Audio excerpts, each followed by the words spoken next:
Every password you've ever created, every bank account, every secret, all of it could be cracked in hours. Not by hackers, but by physics. And the countdown has already started. Quantum computing went from physics theory to commercial breakthrough in just 4 years. Don't believe me? Look at what just happened.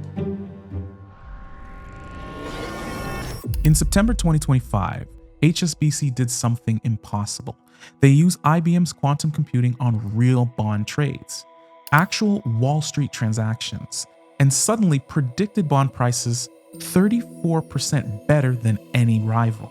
That's right, 34% better. On Wall Street, a 34% edge makes you a billionaire. That's not incremental improvement. That's an entirely different game. First bank in history to prove quantum advantage at scale. So what made this possible? This is a qubit. Looks simple, right? But what actually is a qubit? And what makes it so special? Well, to understand this, we need to first look at your phone.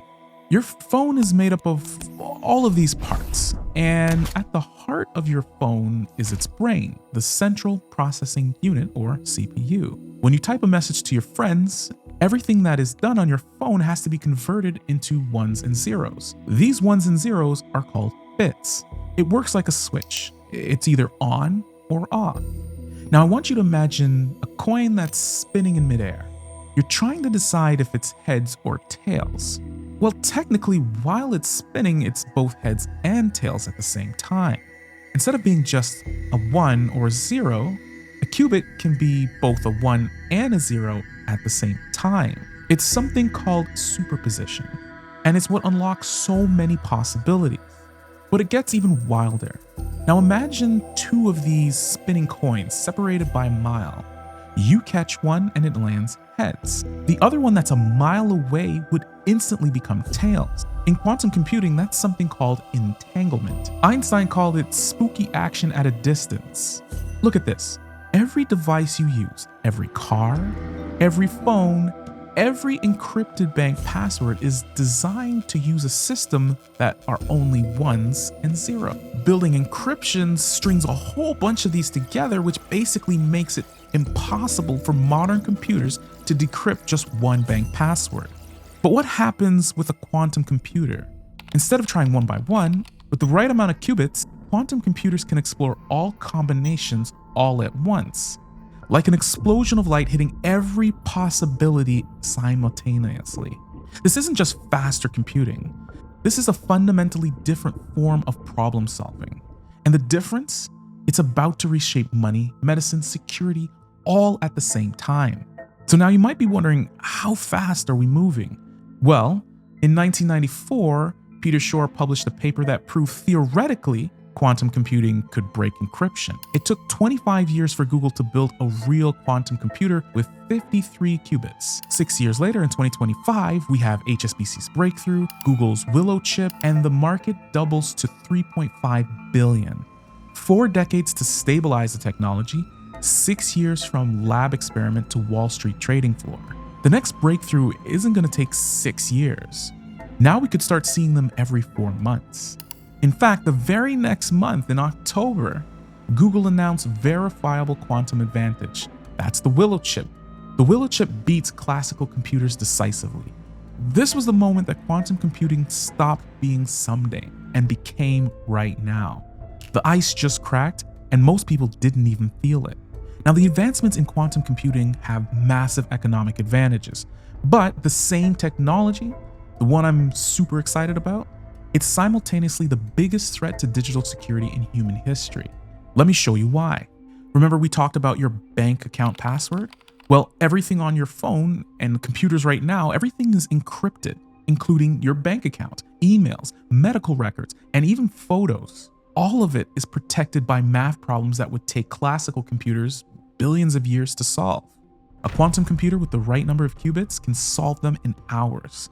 This creates both a massive problem and opportunity at the same time.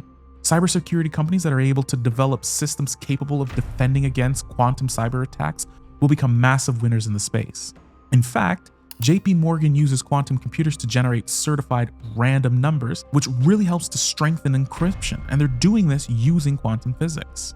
The same technology that could break encryption could actually be used to make it better. But that's not the only industry that can benefit. Quantum computing could also help to develop new cures, solve some of our biggest challenges, and create new opportunities previously not possible. Remember that 34% improvement? We could start developing better risk analysis, portfolio optimization, market prediction. Quantum finance could be worth billions. This isn't theory. This is Wall Street putting real money behind quantum because it worked. In the pharmaceutical industry, 10-year drug discoveries could become months. In energy, new batteries and other sources of energy could emerge. In logistics, global supply chains could be optimized in real time. And now here's where it gets truly wild. Quantum machine learning is starting to emerge. AI is helping to design better quantum chips, and then the quantum chips are helping to accelerate AI training. We're not combining two technologies here. We're creating a new form of intelligence that thinks in superposition, that explores all possibilities simultaneously, that reasons using quantum entanglement. This isn't the AI that we're seeing today, but it'll eventually become something that is much greater, and it's being built right now in labs around the world.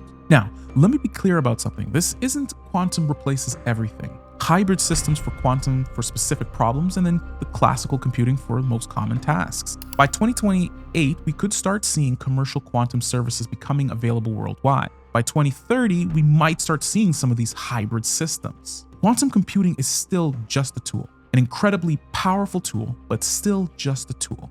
And right now, today, we're in that transition period. We're living through the shift. So let me ask you something. What would you do with a machine that can find new cures but also end privacy forever? Because that's not a thought experiment. Those are the machines that are being built right now. And the only question left isn't will this change everything? It's do you understand the opportunities that are being built? If you want to learn more about how technology is impacting the world, our economy, and your money, hit subscribe and watch this video right here.